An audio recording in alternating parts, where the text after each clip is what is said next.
नमस्ते बच्चों। हमने पिछला पाठ जो पढ़ा था लाख की चूड़िया, जिसके लेखक थे कांतानाथ, उस कहानी में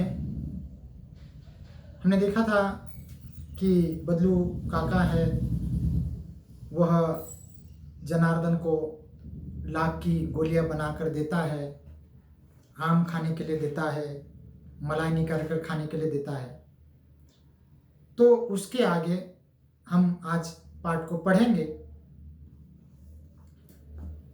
मैं बहुधा हर गर्मी की छुट्टियों में अपने मामा के यहाँ चला जाता था और एक आध महीने वहाँ रहकर स्कूल खुलने के समय तक वापस आ जाता था।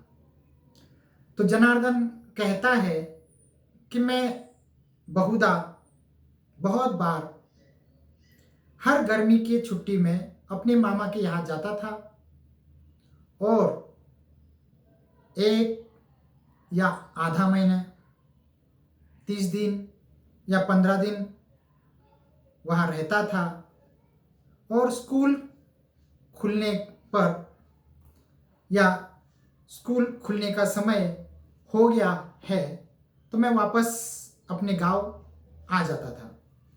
परंतु 2-3 बार ही मैं अपने मामा के यहाँ गया होऊंगा, तभी मेरे पिता की एक दूर के शहर में बदली हो गई और एक लंबी अवधि तक मैं अपने मामा के गांव न जा सका। तो मुझे याद है कि मैं अपने मामा के गांव 2 या 3 बार ही गया था। उसके बाद मेरे पिताजी की जो बदली है, पिताजी की ट्रांसफ़र, तबादला दूसरे शहर में हो जाने के कारण मैं अपने मामा के गांव जा नहीं सका।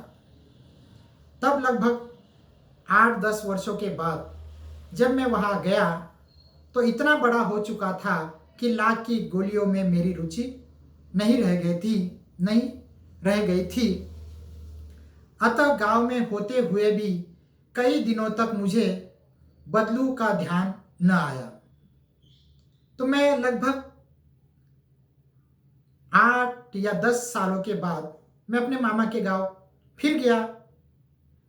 अब मैं बड़ा हो चुका था, मेरी रुचि लाख की गोलियों में नहीं थी अभी। अतः मैं गांव में मामा के गांव में पहुंचा, लेकिन कई दिनों तक मुझे बदलू काका का ध्यान नहीं आया।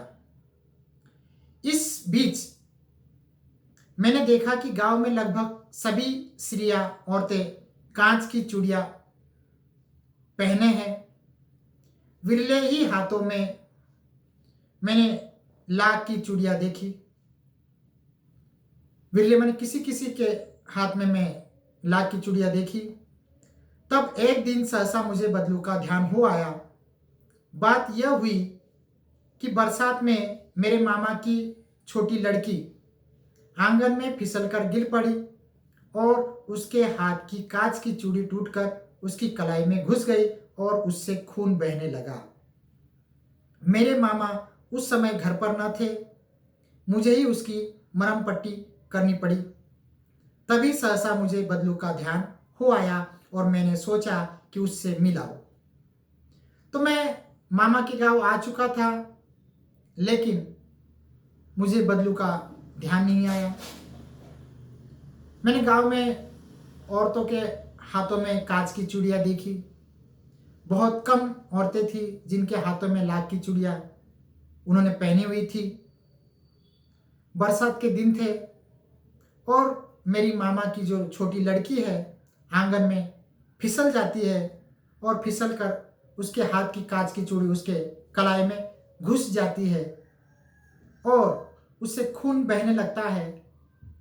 मेरे मामा उस समय घर पर नहीं थे, तो उस कारण मुझे ही उसका उपचार करना पड़ा, मलहम पट्टी करनी पड़ी और तब जाकर मुझे बदलू का ध्यान हो आया और मैंने सोचा कि मैं बदलू से मिलकर आऊं।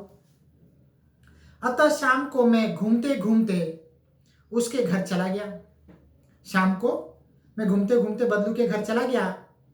बदलू वही चबूतरे पर नीम के नीचे एक खाट पर लेटा हुआ था। जहां पर वो काम करता था नीम के पेड़ के नीचे, वही चबूतरे पर वो बैठा था और चारपाई पर खाट पर लेटा हुआ था। नमस्ते बदलू काका, मैंने कहा। नमस्ते भैया, उसने मेरी नमस्ते का उत्तर दिया और उठकर खाट पर बैठ गया। परंतु उसने मुझे पहचाना नहीं और देर तक मेरी ओर निहारता रहा। मैं बदलू काका के पास गया, उसको नमस्ते कहा, तो उन्होंने भी मुझे नमस्ते कहा और वो चारपाई पर सोए थे, उठकर बैठ गए। उन्होंने मुझे पहचाना नहीं, क्योंकि मैं अभी छोटा नहीं था, बड़ा हो गया था, और वो मुझे पहचानने लगे, निहारने लगे, देखने लगे कि कौन है। तो मैंने उनको कहा, मैं हूं जनार्दन काका, आपके पास से गोलियां बनवा कर ले जाता था। मैंने अपना परिचय दिया।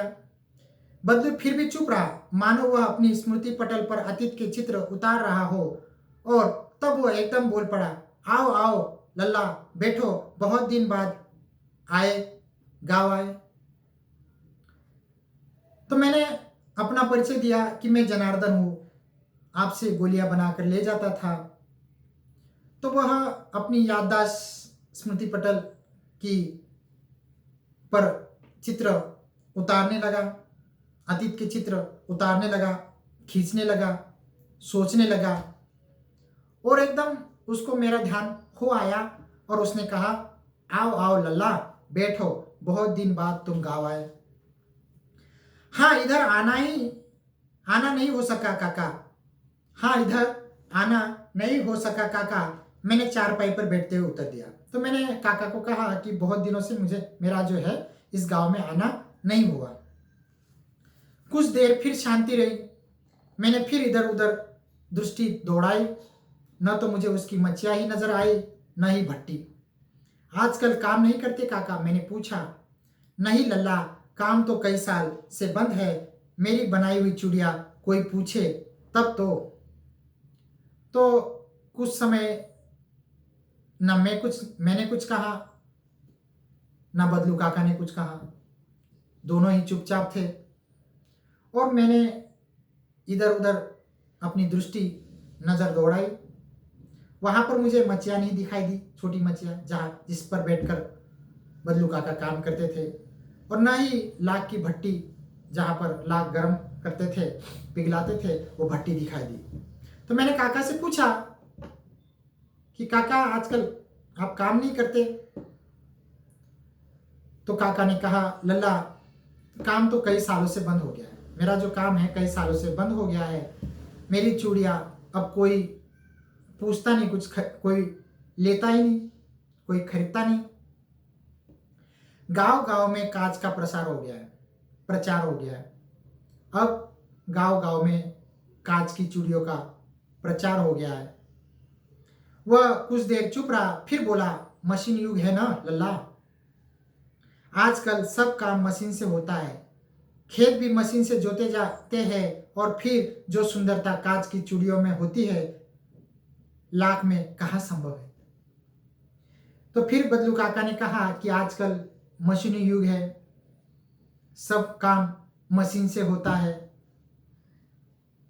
खेत भी मशीन से ही जोते जाते हैं, और जो सुंदरता कांच की चूड़ियों में है वो लाख की चूड़ियों में कहाँ है। लेकिन कांच बड़ा खतरनाक होता है। तो बदलू काका ने कहा, लेकिन कांच बड़ा खतरनाक होता है, बड़ी जल्दी टूट जाता है। मैंने कहा, लेकिन कांच बड़ा खतरनाक होता है, बड़ी जल्दी टूट जाता है। मैंने कहा, जनार्दन ने कहा, कांच बहुत खतरनाक होता है, जल्दी टूट जाता है, नाजुक तो फिर होता ही है लल्ला। तो बदलू काका ने कहा, नाजुक तो होता ही है। कहते कहते उसे खांसी आ गई और वह देर तक खांसता रहा। तो वह कह रहा था कि चूड़ी तो नाजुक है, कहते कहते उसको खांसी आई और बहुत देर तक वह खांसता रहा। मुझे लगा उसे दमा है। जनार्दन को लगा कि हो सकता है इसे दमा हो, बीमारी हो दमा की। अवस्था के साथ साथ उसका शरीर ढल चुका था उसके हाथों पर और माथे पर नसें उभर आई थी।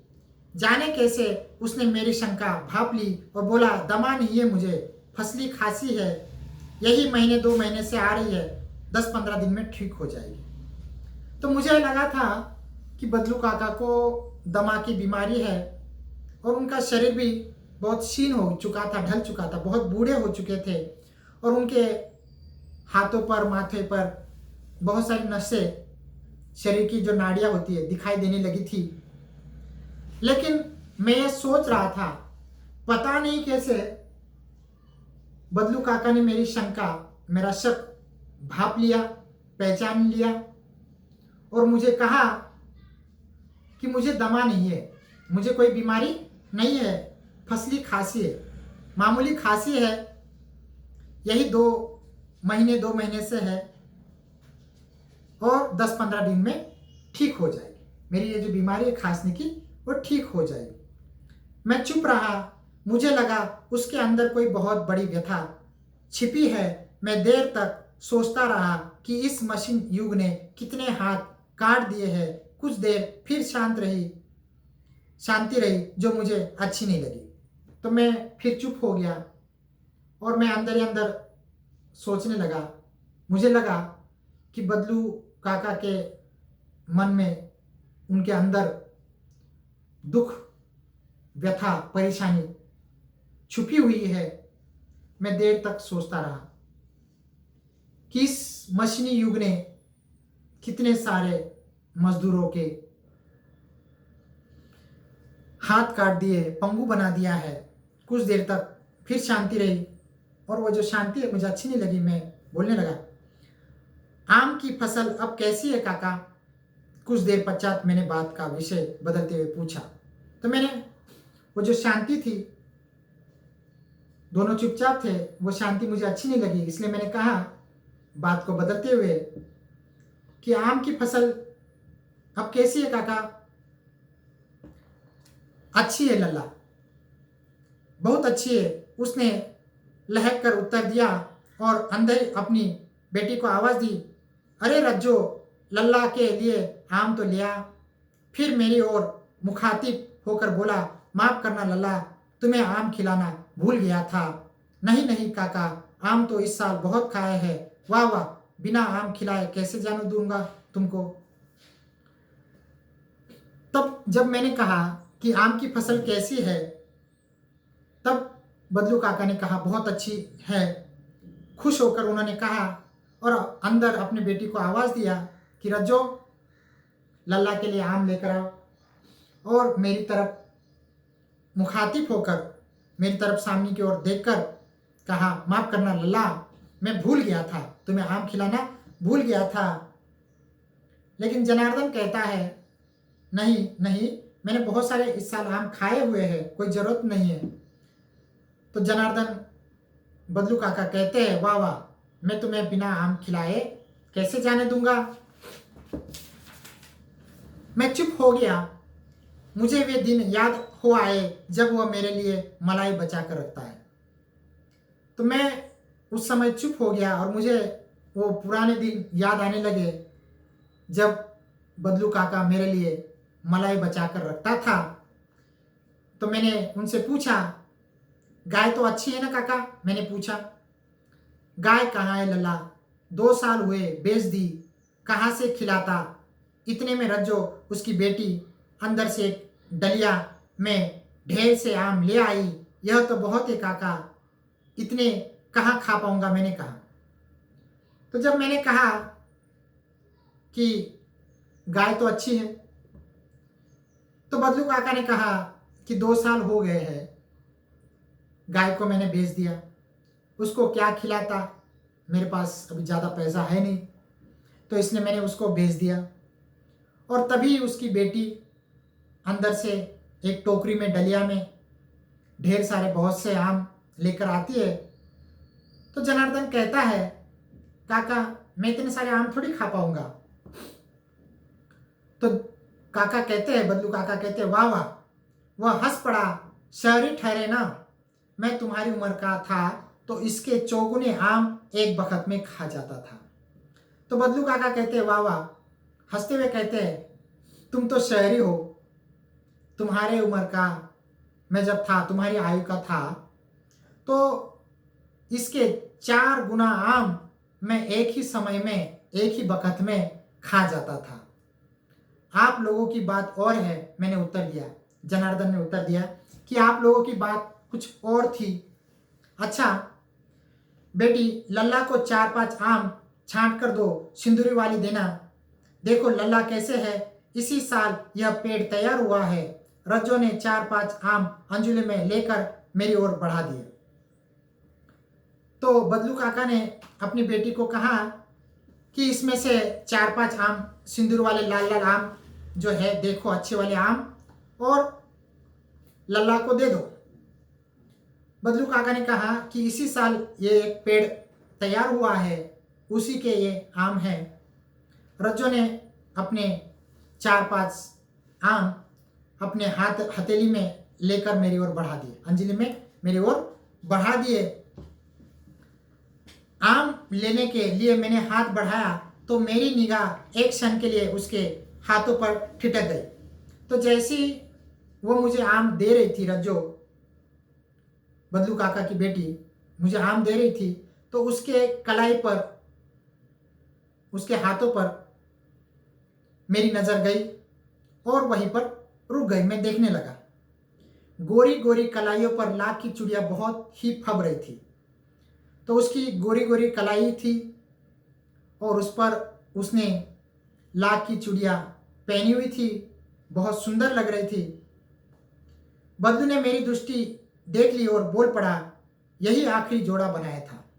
तो बदलू ने, मैं जो कलाई की तरफ, चूड़ियों की तरफ देख रहा था, तो बदली ने मेरी तरफ देख लिया और कहा, मुझे कहा कि मैंने ये आखिरी जोड़ा बनाया था जमींदार साहब की बेटी के विवाह पर। मैंने ये जो जोड़ा है लाख की चूड़ियों का, ये जमींदार साहब की बेटी के विवाह पर मैंने बनाया था। 10 आने पैसे मुझको दे रहे थे, इस जोड़े के 10 आने मुझे दे रहे थे। मैंने जोड़ा नहीं दिया, कहा शहर से ले आओ। तो मैंने 10 आने, सिर्फ 10 आने मुझे दे रहे थे, इसलिए मैंने उनको जोड़ा नहीं दिया और मैंने कहा कि आप शहर से ले आओ। 10 आने 60 पैसे, एक आने में 6 पैसे होते, एक आने में 6 पैसे होते, तो 10 आने 60 पैसे में वो मांग रहे थे, लेकिन मैंने उनको नहीं दिया और कहा कि आप शहर से ले आओ। मैंने आम ले लिए और आखिर थोड़ी देर पश्चात चला आया। मुझे प्रसन्नता हुई कि बदलू ने हार कर भी हार नहीं मानी थी। उसका व्यक्तित्व कांच की चूड़ियों जैसा था कि आसानी से टूट न जाए। तो मैं वहां से थोड़ी देर रुका और उसके बाद मैं वहां से चला आया। लेकिन मुझे प्रसन्नता हुई, खुशी हुई कि बदलू का व्यवसाय भले ही बंद हो गया, उसकी चूड़ियाँ अब कोई नहीं लेता, लेकिन उसने हार कर भी हार नहीं मानी थी। उसने हार कर भी हार नहीं मानी थी। उसका व्यक्तित्व कांच की चूड़ियों जैसा नहीं था। उसका जो व्यक्तित्व है वो कांच की चूड़ियों जैसा नहीं था कि आसानी से टूट जाए। जमींदार 60-10 आने में वो खरीदना चाहते थे, लेकिन उसने उसे नहीं दिया। भले ही उसकी चूड़ियाँ कोई खरीदता ना हो, लेकिन तभी भी उसने अपना व्यक्तित्व के कारण उसे चूड़ियाँ नहीं बेची। तो इस प्रकार हमने लाख की चूड़ियाँ का जो पाठ है वो पढ़ लिया है, और आपको भी इस पाठ को पढ़ना है अच्छी तरह से। धन्यवाद।